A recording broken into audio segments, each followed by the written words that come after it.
Give us a sense of, this requires a very high degree of training and combat capability and various other allied matters. Just give a sense to the informed journalist of how it worked that morning for the Pakistan Air Force. Bismillah ar-Rahman ar-Rahim. I think it all worked very well, and while we just narrate this as a 30-minute incident, but I think behind this were years of training.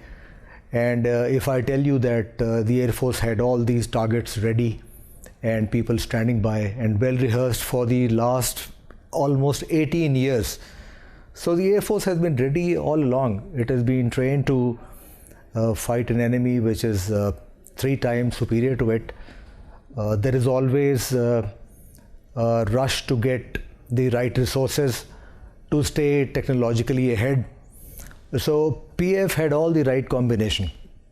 I think some of the things which I would like to especially mention is the indigenous capability of the Pakistan Air Force, in which if you look at the package which was flying that day and you look at the Mirages, these were the same aircraft which Pakistan inducted in 1967. Now nobody in this era would even be operating cars of 1967, but because we had indigenous capability well established in Camera, we are still able to fly these aircraft and equip them with weapons which were almost bought almost 3 decades ago, but they've been indigenized. So indigenization was one strength. The second was the training, on which PF takes great pride. Now PF is a service which has remained alert. I would say all my life as a fighter pilot, I've remained on air defense alert duties. So it's a very, very operationally prepared and accountable Air Force. Every 3 months, the Air Force gets together to review its performance, to find out where all improvements are required and steps are taken accordingly.